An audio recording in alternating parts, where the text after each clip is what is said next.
No, god damn it. Hi, and welcome to Basement Arcana's first ever podcast. This is Behind the Screens, where we're going to be talking about different things that can be done during D&D. I have with me Matt Skippity Bop Bop Bop Boop Bop Bop. Just Skip's fine. Oh, I mispronounced it. And I've got Hui. Is that spelled out with one word? Yeah. All right. Hui. Yeah. Hui. Perfect. All right. So today's topic is homebrew versus module. So first, I think we need to define these terms. So, guys, what's the difference between homebrew and module? What does that even mean? Homebrew. You're building your world from the top of your head, your dome. You're writing it all down. Well, You gotta keep it up there the whole time, or do you pull it down after you're done? Sometimes I like to take my hat off. Okay. Yeah, just let it all flow. Most times I don't. So homebrew is where you are thinking about, like, you're creating everything. So whatever is in the world, you have to create that. Along with, obviously, the guidelines of D&D, the mechanics of the game itself. But essentially, all the world and the characters are yours. You're not pulling directly from anything. Okay. And then what would a module be? A module would be more based out of, you can go from any store, go to Target, your local GameStop, anything like that, who's carrying D&D products, where there's these books that essentially give you a guideline, a storyline to follow through with. And it really sets for a new DM, it really sets forth like all right, we're starting here, then here, then here, then here. Whereas with he was saying with homebrew, it's kind of like off the top of your head. You're always trying to figure out the next step. Where with a module, it's very, we're going here now. It's step A, B, C, and D. All right. So from what I understand for D&D, you there's a baseline of books. So you're not coming up with everything off the top because, I mean, there's a core game there that you're building off of. So homebrew, you're taking the minimal amount of printed materials and creating a campaign. Essentially using your Dungeon Master's Guide and monster manuals and Player's Handbook, right, and creating your characters through the Player's Handbook and getting all your as much rule knowledge as you can through the Dungeon Master's Guide. So homebrew sounds like a lot of work. So let's start out with the module. Like, why? It sounds to me like I might want to start with a module. So what would I be looking for? What would be the downfalls of that? Tell me about modules. What do you think of those? I mean, if you're starting out and you're unsure how to DM, I think a module's a good way to go. But it can be kind of restrictive just because you have everything's pre-built for you. You know, your world is set. Not that you can't change things here and there according to what you want to do, but it's slightly a little bit more railroaded. I mean, the first campaign that we had played was Ghost of Saltmarsh, right? And we had an instance where one of the players, we had come across some sort of, not to spoil anything, we got very, very, very early on into the module itself. Like chapter 1. Yeah, and then we just, the campaign stopped. But one of our players wanted to end up going with the pirates that we had come across, and nowhere in the print was there any way to continually follow that pirate theme.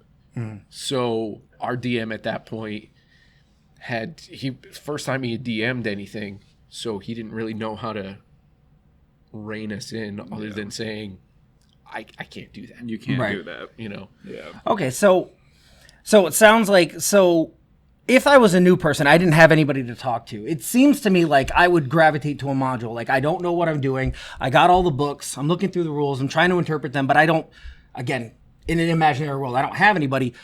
I might jump onto a module because that has all this stuff. I don't have to figure out the world. I don't have to create all this stuff. So how am I going to benefit? Because it's sounding kind of like maybe that wouldn't be a great start for a new person, but so is it? Like, would I benefit from grabbing a module first or I mean, yeah, it sounded like, it ran into a hurdle as a new DM. You run into a hurdle and it's like, I don't know what to do now.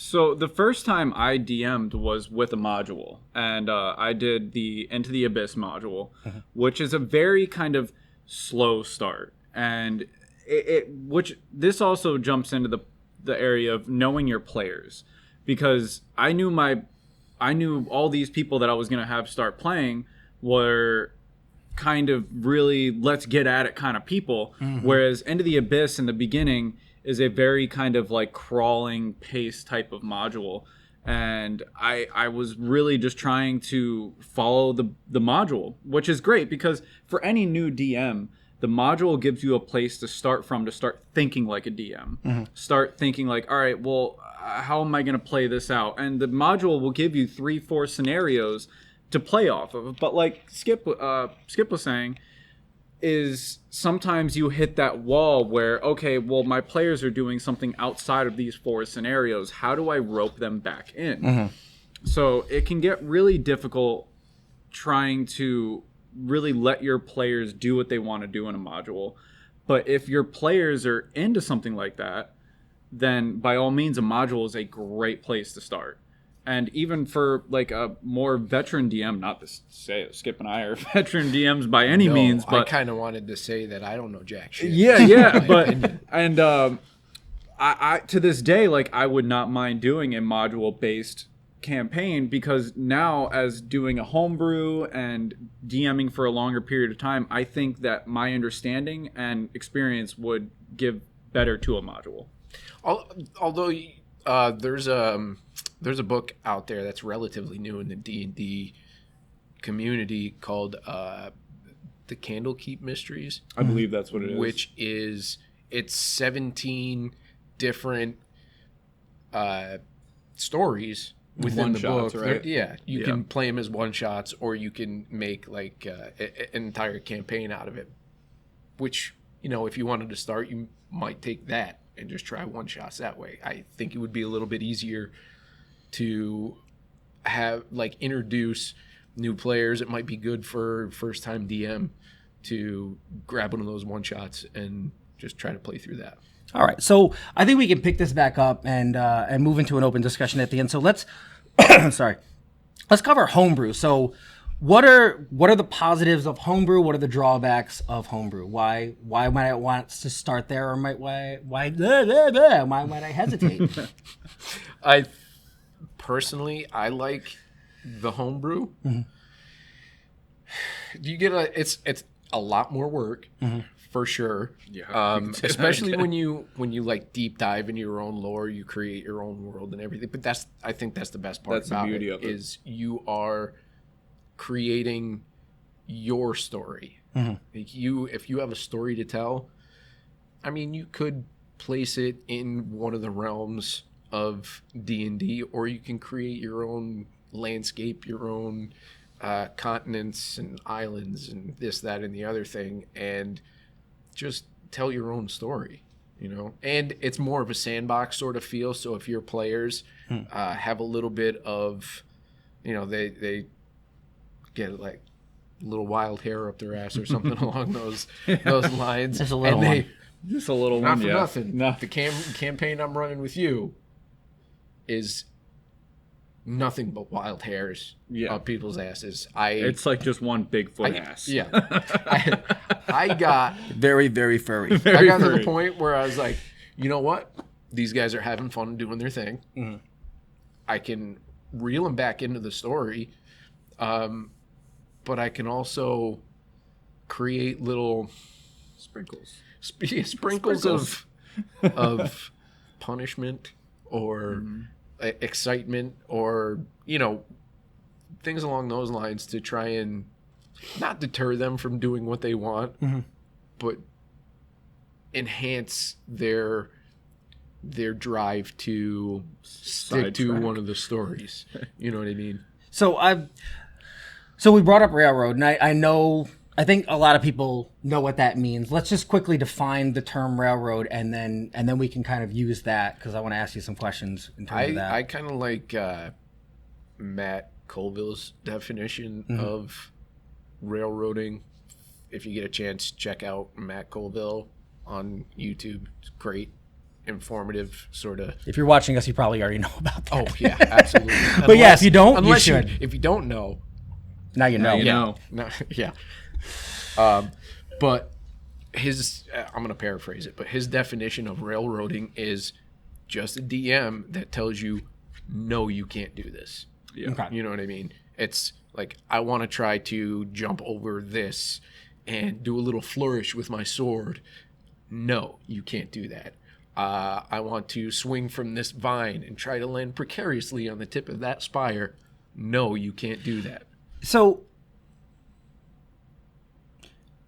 I was going to ask you a question, but I think I'll save that for a different time because we were going to get too far into the railroading. So I want to just go back to the example with the salt marshes. So we had an individual in your campaign who wanted to go with the pirates, and it sounds like from the story that was not what was happening. You were departing from them. That was the end of your time with them, at least in the campaign. And so, in that sense, a module is kind of like a railroad. It is. So I would put it more as like a linear story video game, as opposed to it's a little bit more open world than, say, like a platformer or something. Right. Yeah, like a module is more like watching a movie.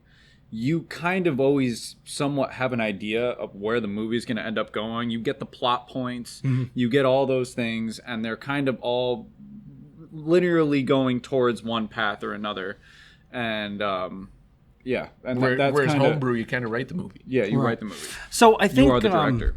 I think from the perspective of like, I'm just imagining I'm a DM, I'm running a module right now, and then my players are like, oh, I want to go off with the maiden here, and you need them to go with the soldiers because that's where the battle is that they need to go to. They're after the maiden now. And I can see that in the heat of the moment when you've planned onto it, you're like, I don't know what to do now. Okay. So how could I as a DM, and especially now that you can think about it and not be in that moment, how can I as a DM kind of prepare, in a module standpoint to bring the players back into that, and then then just kind of put it in a homebrew perspective, because since it's more open, it might be different. So let's start with the module. How would you try and bring players back in without the kind of, no, you can't do that?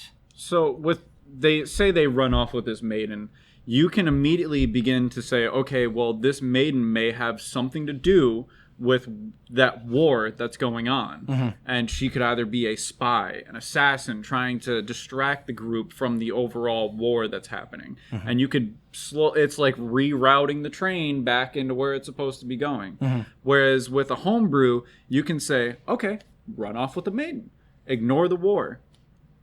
Now you can set up this whole if-what situation with the maiden and where they go off to go from there. And now they're going to start seeing the trickling effects of what happened from them not continuing to go towards the war. And that cause and effect, that butterfly effect, will ripple through the whole campaign as they continue on, which you can build yourself now because this is a sandbox situation. So I think there's an opportunity for a lot more action and consequence in your homebrew sort of. So if I could paraphrase, if you're running a module, temporarily you kind of just let it happen, and then you're actively thinking, how can I take this particular scenario and tie it back in? So they're off with this maiden, and you suggested like, okay, she's a spy. Yep. So now you just have to kind of think on the fly of how to get them to like use that and then get it back to where you need them to go, because that is the campaign. Whether they like it or not, that's the campaign. So I think I've heard this before. Because I know that there's players out there that they just, like when you ask, what is your player name? And they go, Smoothballs. And you just know from the get-go, they want a joking character. Yeah. They're not taking this seriously, which, I mean, it is a game, and so there's a certain amount of fun, but there's also expectations, and everybody should be on the same page. Yeah. So how do you deal with a player like that, especially in a module? Because it sounds like with Homebrew you got a lot more flexibility, but with a module you got somebody coming in there and they're like, oh, I just want to goof around. I think that is where a session 0 would come into play really become really beneficial because I think for a module it might be a better thing to have more like-minded players. Yeah. Because, there's a lot of players that just want to hack and slash and just fight everything.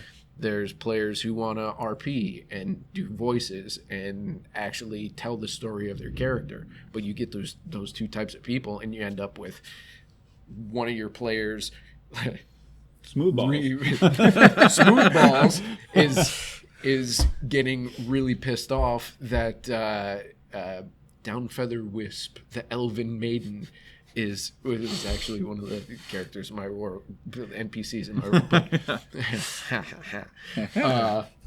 But she was hot in my head. She was super. Of course she was. Anyways, you get that player, right? Who wants to research how to activate the bracers that she's been given. Meanwhile, Smooth Balls is like, I'm sick of drinking tea and reading books. I want to go farm, experience and just grind and grind and grind. And it's like, well, there's other players that want to develop their character. So it sounds like if you're to play a module, the first thing you need to do is you need to get everybody who's going to be part of that campaign. You kind of got to give them a rundown, like this is what it's going to be about, and they kind of got to basically buy in. They have to be on the ready and willing to go for this campaign. It's got to be they have to enter it with an understanding that this is a story to be told, that there's room to play. Yeah. But overall, you're on a linear path, and you need to accept that going into it. I think you kind of have to be a little bit of a stricter DM too. Yeah, you have to be a stricter DM, and that's like you said, the point of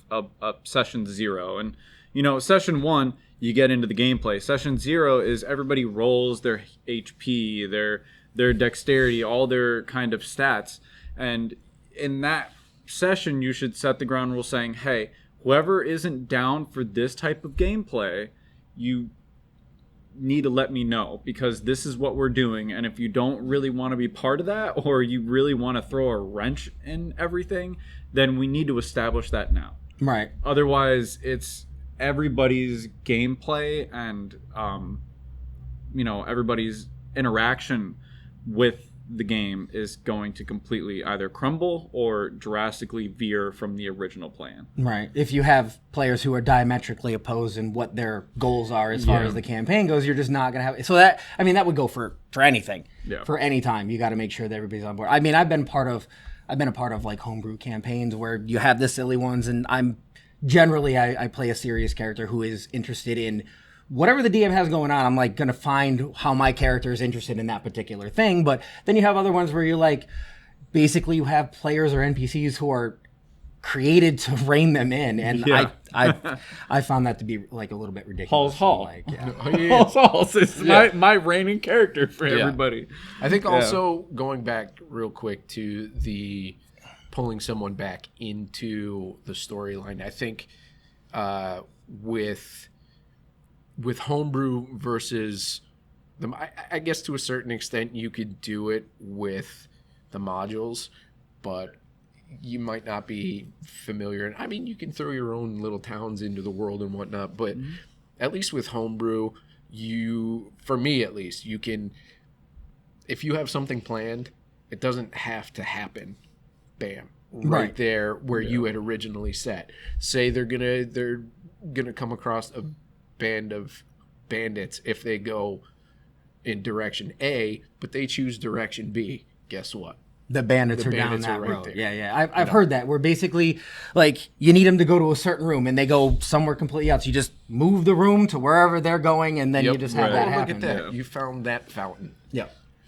All right. So I speculate, but I actually already know that you guys are definitely you're more pro homebrew. Like that's the way you like to go. From you. I should preface that. Yeah. I know from myself personally, I prefer doing homebrew. I haven't done a lot of DMing, but I prefer creating the stuff myself.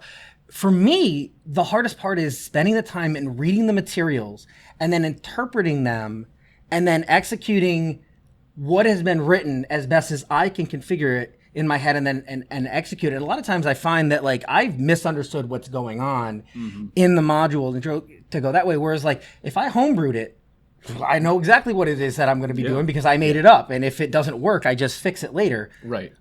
So why did you guys land on homebrew, and what advice would you give?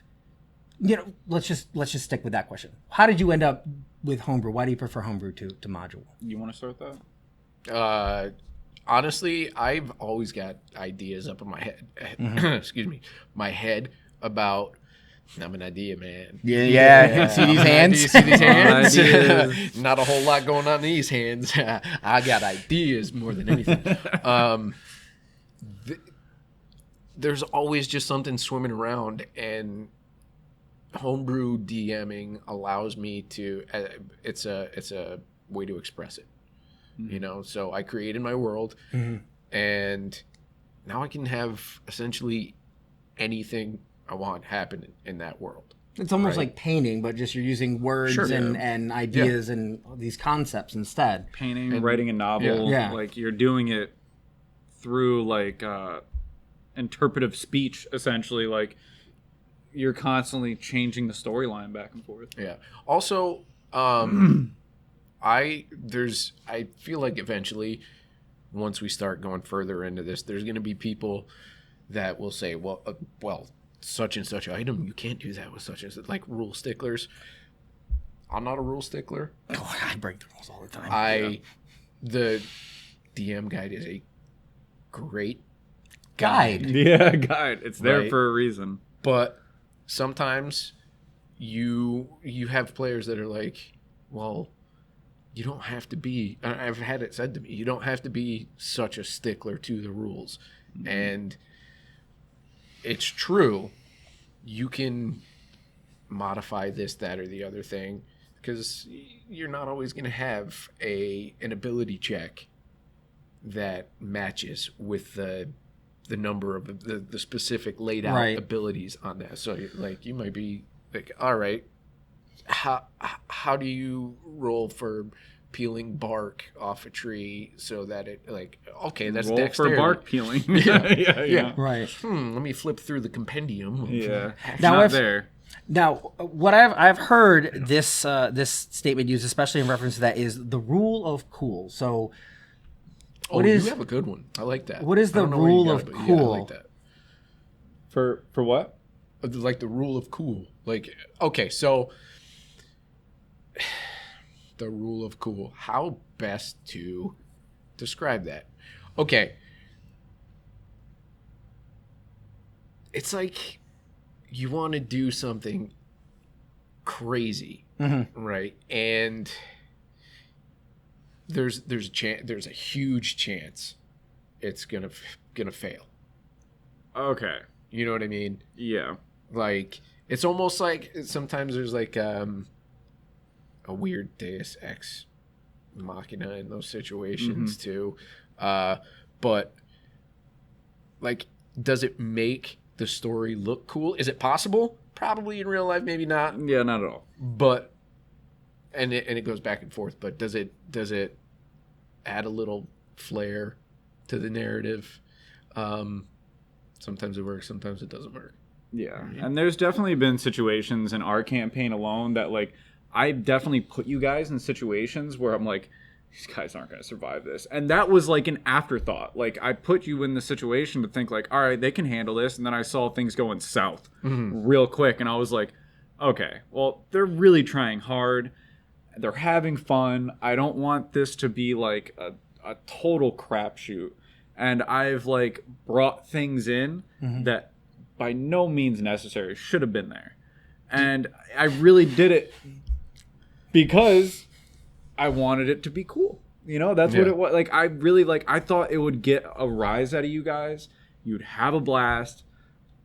And so I was like, you know what? Like, and that's part of what you were saying about, like, being a stickler to the rules. Like, yes, I want there to be repercussions, but at the same time, I want you guys to have fun. Did any of that answer your question?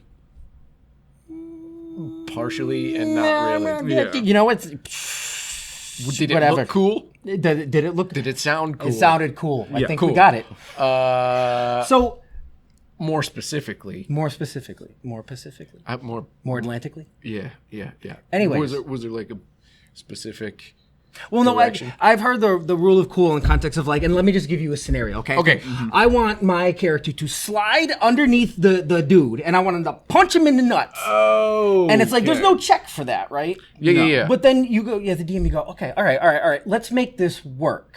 And so they just kind of figure out how, because that's not because that's a whole bunch of stuff. Like, you're probably at least looking for a dex, if not a specific athletics or something kind of a check. Then you have to have the attack check. And then you got to consider, like, well, that part of his body probably isn't as armored as quickly, but it's also a difficult situation. So should this be an advantage? Should it be a disadvantage? And those kind of things where you go, the player doesn't go, I want to attack or I want to use a spell. They don't want to use a standard thing that's in the rules. They go, all right, I want to do this cool thing. And you're like, okay, how do I feel about that? Like, as the DM, you got to go, well, is that plausible? Okay, if it's at all plausible, how do I actually make that work? Yep.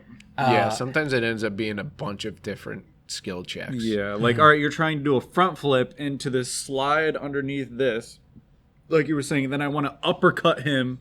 So I'm like, okay, so you're going to need to roll an acrobatics check to do the front flip and to successfully land in a position to where you can slide underneath that, which I'm then going to have to make you roll a dexterity check. Yeah.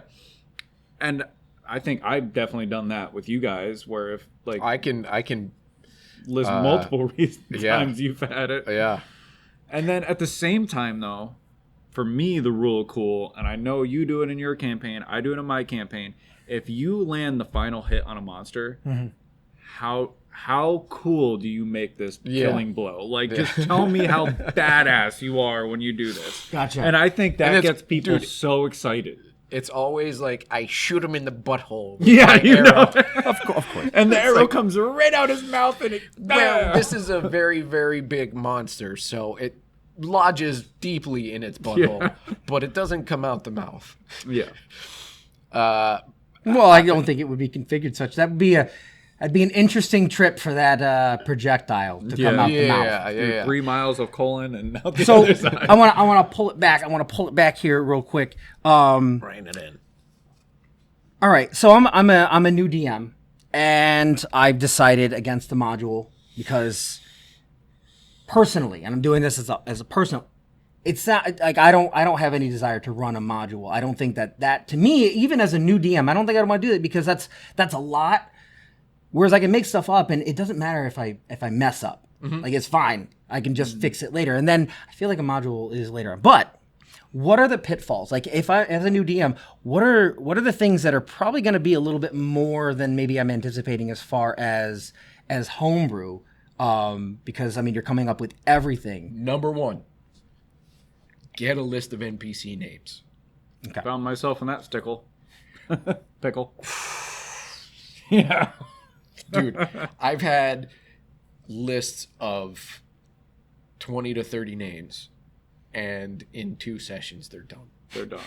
It's crazy. And at you're the like, same what's time, your name, little boy who's playing with a ball next to a dog? And Bilkin Williams. Cool. So it's so keeping a list. Yeah. So this is like you just generate a list of NPC names. You bring that with you. You have that. Yep. And then you can just be like, all right, so this one's a female such and such. We're gonna use that name. Yeah.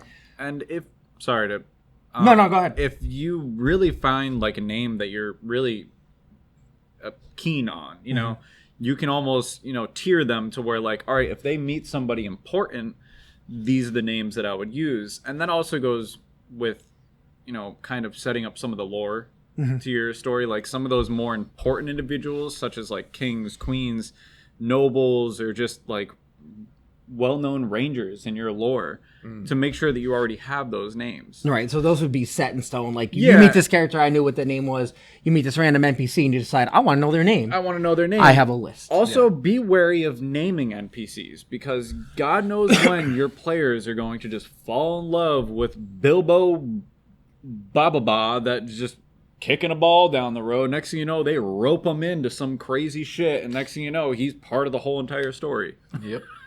Yep.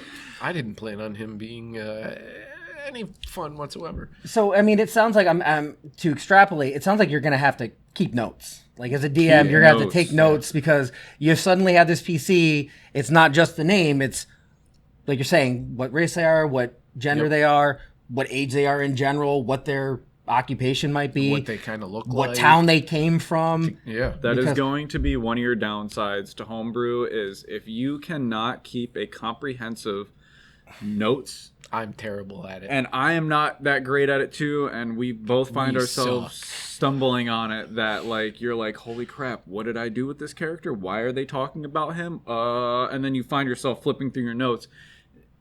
Best way to deal with that, every time they leave a town, burn it. Burn it to the ground. As soon as you stepped across the threshold of the town proper, it burned down. It burned down. You guys leave a wake of destruction in your path, and nowhere else seems to be alive anymore. Notes. So, keeping a list of names beforehand and then keeping notes about them afterhand. What else, as a new DM, might I have to concern myself with Homebrew? Locations. Cities.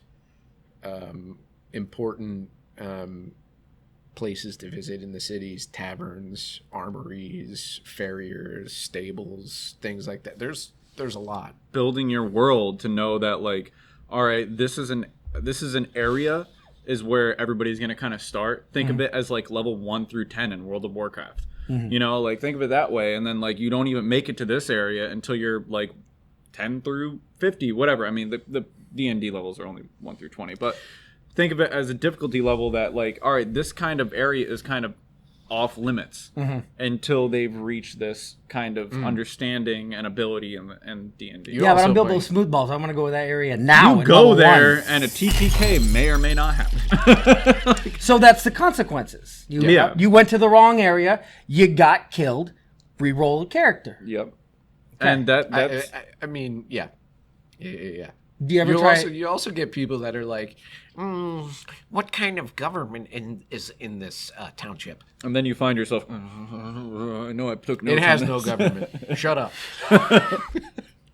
Yeah, pretty much. So, I mean, I can imagine that for Homebrew,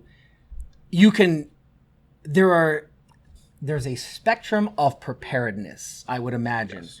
And I mean, I understand this. Like, you could just go, I got my books, campaigns ready to go, because you have the books and you can open them and look at them, which sounds to me like a bad idea as a new DM, maybe a more experienced one. I think I have heard some DMs who are a lot more experienced be able to just kind of sit down and do that, but they don't recommend that. How deep can you go, and how deep is too deep? So I think with my campaign, prior to us even starting, yeah, you had a lot going on, man. Yeah, so I had the 3 or 4 major continents in my campaign. I had the king, queen, the king's son, daughter, like the families of both sides of the king and queen, and that was just like, all right, that's that one continent. I did the same thing in that continent, and I had like this whole breakdown of underground syndicates. Like when you guys first experienced the falsehood, I had them fleshed out from day one and was like prepared for you guys to meet them. And I had the leader's name, I had the vice leader's name, like everything from top to bottom. And I think doing that definitely helped, but you're still, no matter how much preparation you do and doing that kind of background and lore into your own background, they're gonna find the Duke that you haven't named yet. Haven't named yet. It's just you're screwed no matter what you do, and that's part of Homebrew. It's the beauty of it. It's the downfall of it. To me, that's the beauty of Homebrew. I got lucky and unlucky, I guess.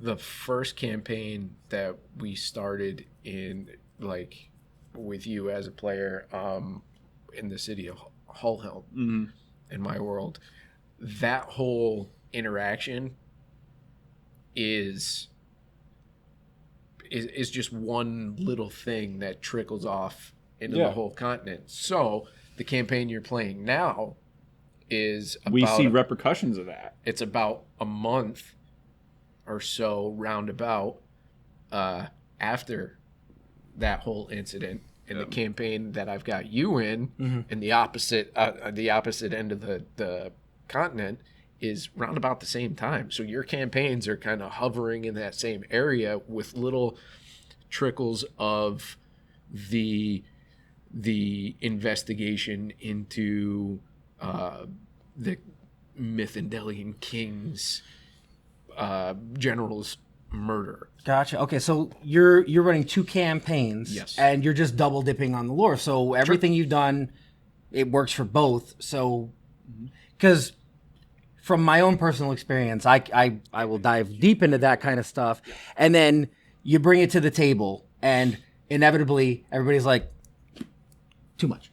Well, I think there's a line of too much. It's just a matter of finding it with your players. Are your players going to be like, all right, what size is that King so-and-so's wiener? Right.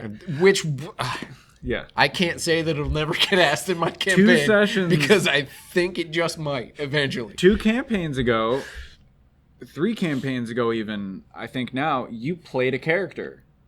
You were a player. Yeah. And that person came up in your campaign as an NPC. Yeah. I like the character I made so much that I just scrapped it from the Ghost of Saltmarsh storyline and just adapted it to the place. Like, the place that they met him, like the forest they met him and the town that they met him was his backstory, is where he's from. And we all knew that character. And when he said it and started talking about it, we were like, no just got his goddamn fucking backstory. way, dude. So, just because I've heard this term used, and I'm assuming this is not a DMPC, even though it is a DMPC. It's a character that you've just brought into there, but it doesn't represent a PC that you've played that is now going to be what a DMPC ends up being. It's just, I like this character, so I plopped him in there as an NPC. Just the personality, the way that they are is there. Yep. But I'm not running that particular character. Yep. And by the way, I used to think that running a DMPC was fine as long as you don't make them too overpowerful, but you can't experience the game like a player. Like there is no mystery to that. And so I was like, when I heard that, I was like, oh, why is my character even there? If they don't, do they need my character? Like, because I ended up playing a healer, and you shove a healer in there. It's like, oh, there's my character. Now you have a healer. The players are going to eventually, I think, get too dependent on that character that you bring in as an NPC to help out. Like I said with Halls. Like, Halls, the moment Sana. everybody, like Sana, everybody comes back to the city, like, where's Halls? Where's Halls? Is he coming with us on the next campaign? Like, I'm like, nope, he's doing his job, like as part of what he has to do for the city. He's a soldier, blah blah blah. And everybody eventually, towards the end of that session, everyone was like, okay, shit. Well, then you'll get questions like, does in the case of Sana, like, it's a character that I, as the DM, am playing as an NPC that helps out here and there, right? And I get questions like, well, she's got to know what's going on, right? So what? Of course she knows what's going on. I am her. So even in a scenario where you're playing a DMPC, like, toned down, they become dependent on that. The players then start to look at that in a different way. It's kind of like when you start playing a game for money. It changes how you perceive what's going on in the game. Okay, we have this in. They've got, like you said, they've got to know what's going on, as opposed to if that character isn't there, that character knows what's going on. So, I think we got to get to the point of wrapping it up. Final thoughts. What I was thinking is, what would you say, like, brand new DM, they've never, let's say they've played at least as a player a little bit, because I don't think most people are going to jump into being a DM right from the get-go without having played at least a little bit. So they at least played a little bit. So they want to be a DM. They got some cojones. Yeah. What is your recommended kind of, like, progression?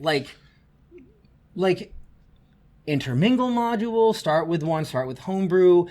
you mentioned like a one shot. Like, what do you think would be a good progression? What would you suggest that a new DM start and try and do? I would say, maybe do a little research, right? Get your player's handbook, your DM guide, right? But find a module that interests you. Yeah. Read through it, and then decide if you want to go with that story. Mm-hmm. If you think you can progress that story along, great. And then take a look at maybe an idea you have. Which one's going to be easier for you?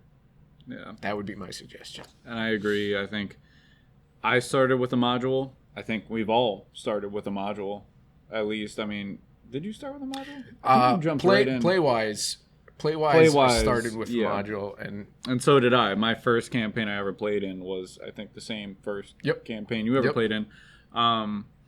And when I started DMing, I started with a module. It was Into the Abyss.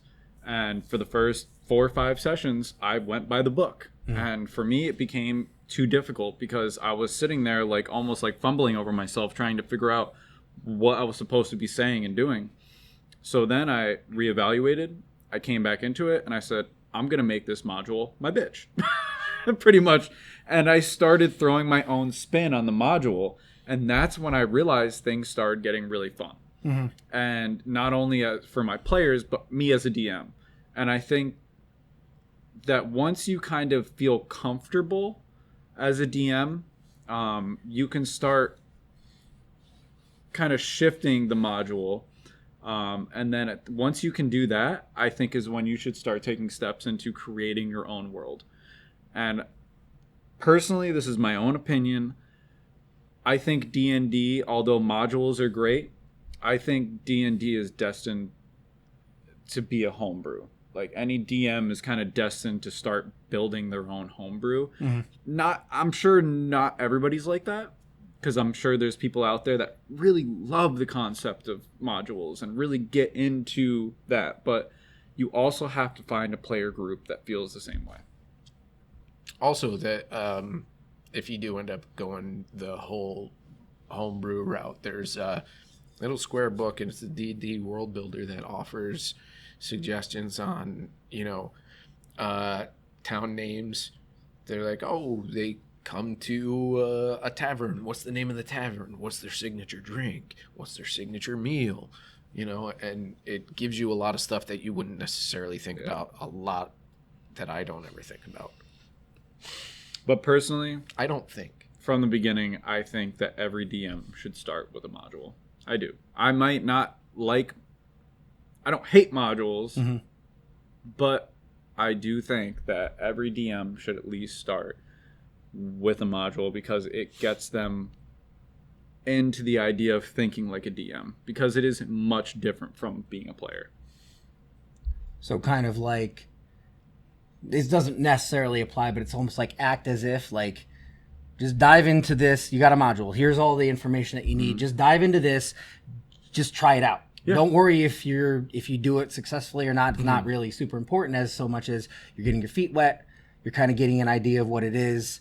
And either you're going to be a person who decides, I like modules and I'll stick with that because it's just all the stuff is done for you and you figured it out. Or you might move into homebrew as you get a little bit more I think acclimated. Another piece of advice I would offer is the old adage, fake it till you make it, as a DM. Mm-hmm. Like, if you made a mistake, let no one know. Working with kids, that is the key that I've learned, is like, they have no idea how it's supposed to go. So if it fails, you just act like it succeeded and everybody's happy. Ignorance is bliss. Oh my God. I did a pumpkin where it was supposed to foam up. It did not, but the kids did not. And they were like, oh, this is the greatest thing in the world. Yep, this is the greatest thing in the world. You did it. You did it. Yep. Everybody's happy. Yeah. Fake it till you make it. Yeah, it really is. Oh, you know what? That's something that you have to come to terms as a DM is you got to fake it, man, because they're going to think this is what you really meant to do. And I'm going to tell you that like 90% of our sessions, I have a general idea of what we're doing or where I'd like you guys to go. You guys rarely ever go there. I mean, just a real quickly, 2 sessions ago, they actually texted me and said, "Are you on your way?" And I was like, "What?" Totally forgot that it was my session night. Had nothing written up, nothing ready whatsoever. Just showed up, slapped the books down, threw some pages together. I was like, "Let's go. Make it though you make it." Yeah, and I just acted like I had this shit ready to go. That's what you got to do. And sometimes those are the best sessions because you just let it ride out. And another one, real quick. You may have a shit ton of stuff that you were working on for that particular session, and you get 1/4 of the way through what you thought you were going to get through that night. Guess what? That's less work you got to do for the next session, baby. That is true. All right. Well, that's the show. Hope you enjoyed it. We might have some resources linked down in the description. We haven't really figured this out yet because this is the first time we kind of just threw this together. This is session 0. So we're figuring this out. If you have any comments, you have any thoughts, let us know in the comments below. We're going to try to do this weekly. Yeah, weekly. If something comes up, we're trying for weekly. Yeah. That's what I'll say. I mean, I don't suppose that if you're watching this, you're probably one of 12. So, thanks. You're being generous. Pass it on to your friends. And give us a thumbs up. Hit that subscrib button, all great. that stuff that it. everybody hates to say. You're on YouTube. You know what's up. Yeah, and if this is the podcast version, then whatever you got to do on that platform. Audio listening buttons. Yeah, press all buttons. Press all the buttons. Slide your finger across the screen. Just all of them. Like, dislike, skip button. Subscribe, unsubscribe, all at the same time. All right. Cool. I think I got a piece of food in my throat. Perfect. Don't die. See you next time. Bye. All right. Give me that. That was great. That's also good. There's a fucking paper towel on the floor. Don't worry. I got it. Set design. Make sure. Hey, you see that paper towel? How it's all leaning? You see that? I got it. Roll it up. So listen. Light it up. See? Rubbing alcohol on the hands. All over my cuts and scrapes. Perfect. And splinters. Ow. Now you clean them. Yeah, it's good. We're good. It's perfect. Yeah, it's good. Once you're settled, we'll get started. And that's the fake news. And that's the fake news. Oh, God, alcohol.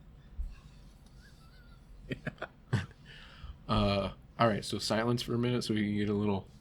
Right, we get that little bit of it.